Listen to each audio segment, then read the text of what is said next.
our attention now towards Bengaluru. The Bengaluru South District Police have arrested 3 men, including 2 students, for gang raping a 19-year-old college student in the month of September and October this year. The Magadi Police have registered a case of gang rape after the survivor lodged a complaint on Wednesday against her assailants, and the cops have arrested the 3 accused on the same day, who were Vikas, Prashant and Chetan, all residents of Magadi town. Joining us live on the broadcast is my colleague Belly Thomas with more on this. Belly, a really unfortunate, tragic incident coming to light over here. Police have immediately acted. They have arrested 3 people who have been accused of gang raping a 19-year-old student. Absolutely, Shivani. This is a shocking incident that has come out from the Bengaluru South District, South District's Magadi town, wherein a 19-year-old college student have lodged a complaint with the police stating that she has been a victim of a gang rape by not strangers but 3 of her friends whom she's been knowing them for about more than a couple of months, is what the police say. So these incidents of sexual assaults dates back to September, October this year, when one of the accused, identified as Vikas, who came in contact with the Belly, I'll request you to stay on with us. Joining us on the broadcast is Brinda Adige, a women's rights activist. Thank you so much, ma'am, for joining us on the broadcast. We appreciate your time. Ma'am, when we are looking at such incidences, as per police sources, the incident that is coming to light is a friend, on the pretext of, loving a person, has taken advantage of this. Multiple, people are then involved. A very tragic, unfortunate incident coming to light, ma'am. Yes, I know, but I do not want to call it tragic. I just want to say that this is a misplacement of trust. All the time, it is the woman who gets caught in these things. And one of the most important aspects we need to understand is sex between adults is a taboo even today, irrespective of what it is. Because in this patriarchal society of ours, we expect that woman to be a virgin at all points of time. And so, the only person that she can believe and go to a place that that person is confident about probably is their own friends. Now, this guy has taken advantage. Probably he has done this to other girls. We don't know.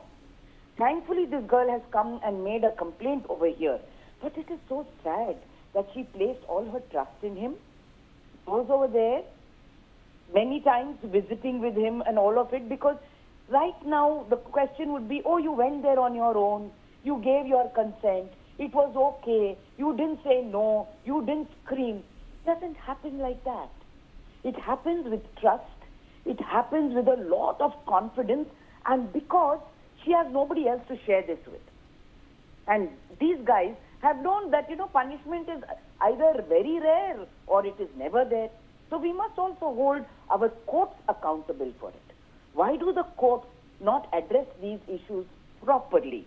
Why would the courts, sitting in patriarchal structures with patriarchal mindsets, all the time place the burden of proof on the woman, even though the law says that she doesn't have to prove herself after she gives her testimony, having been promised by the other person.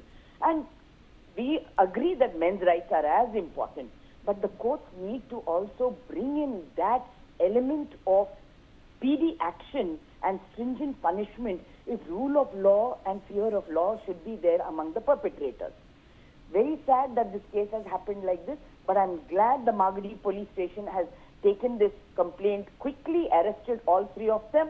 Now it is up to the judge to say, we will not give you bail for the next 3 months, because this is gang rape and it's extortion and it's blackmail. So all of these things put together, there has to be some kind of punishment that these people are meted out with, at least for the next 90-100 days.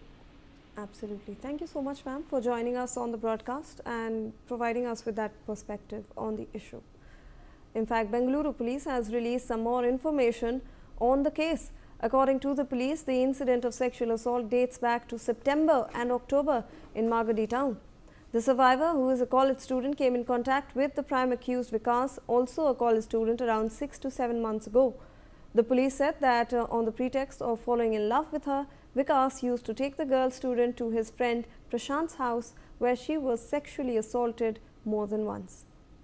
So, Belly, when we are looking at this tragic incident, again we are looking at someone who she trusted. This person was her friend, and over the past 2-3 months, that's when these horrific incidents have come to light, as per the police complaint, Belly. Absolutely, Shivani. So this prime accused student identified as Vikas is also a student who's pursuing humanitarian sciences in the same college, and he's the one who who came in contact with the victim around 6 to 7 months ago, and their friendship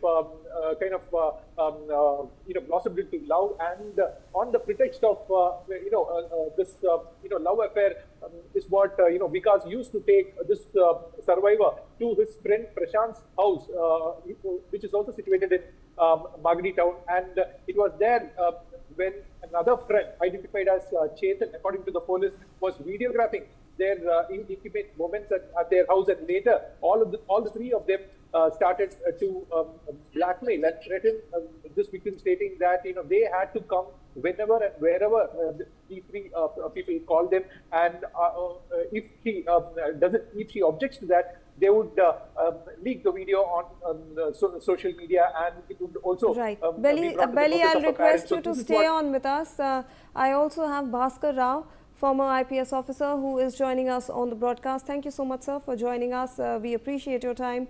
So, when you're looking at this horrific incident that's coming in from South Bangalore, we're looking at a girl who put her trust in her friend, and then she was gang raped by that friend and his friends as well. Then she was threatened and blackmailed as well, sir. See, it is unfortunate. Whom to blame now? The girl put her trust in these friends. So it basically goes back to your parenting, goes back to your upbringing, and goes back to your focus on what you want to do in life. If your parents have trusted you and sent you to college, you should concentrate on your academic work and not depend on these kind of fellows for your companionship. I may be sounding a little traditional or conservative on this matter, but I really have my sympathies for the girl who got tricked by the wolf or the vulture who was preyed upon her over there. But this is an unfortunate thing which is going on all over, where there has been a complete collapse of morality as well as appreciating. You saw how the model was groped and manhandled today in Hyderabad also. And it only goes to say, what is it that police can do? It all depends upon how we handle the situation, how we allow the situation. We create situations for ourselves. We have to be our own guard, we have to be our own police person, and we have to have a sixth sense with whom I am moving around, how much of freedom I can give. And this girl not being married, she sort of chose to sleep with that boy over there. Are all those things warranted? I don't blame her directly, but the kind of companionship and the decision that you take is what happens that now those two fellows will abscond even after the police have caught. But it is a poor girl who is left in trauma. So the girl ought to have been given good support by her own family or by the college or by the institution to ensure that she comes there, studies and goes back, rather than engage in all these kind of activities. Right, sir. Thank you so much for joining us on the broadcast. We have some more details in this case. Another chilling detail that is coming in is that the police also said that another friend, Chetan, videographed their intimate moments, and later the three of them started blackmailing the girl with the footage that they had on their mobile phones and threatened her to come whenever and wherever they called her. So I'm going back to my colleague Belly, who has more details on this case. Belly, you were mentioning how a case of blackmail was also involved. They were threatening the girl with releasing these videos that they had photographed, Belly. Absolutely, Shivani. So Vikas, who is the prime accused in this case, who happens to be the alleged lover of this survivor, has taken her to his friend Prashant's house, wherein another friend of theirs who was working, and he is not a student, the Chetan, who videographed their intimate moments were not a student, but he was working, while Vikas and Prashant were students of the same college, is what the police say. And with Chetan getting hands on the video of their intimate moments, the trouble started for the girl, wherein all the three started blackmailing and threatening the survivor as to she will have to abide to whatever their demands were. So whenever or wherever they would call her, she has to come, and she shouldn't object, and she wouldn't tell it to anybody else. And it was that kind of ordeal that she was going through over the past couple of months. And then, unable to bear with the torture, she had decided to lodge a complaint with the Magadi Police only yesterday, when the police got to know about the incident. Soon after she lodged a complaint, the police registered an FIR and swung into action, and immediately on the same day, the three accused were arrested, and they've been sent to judicial custody after conducting spot mahajars and collecting evidences from their house, including the video footage that they had on their mobile phones, which they used to blackmail the survivor also. And so now we have been told that the three accused have been arrested, and further investigations are underway.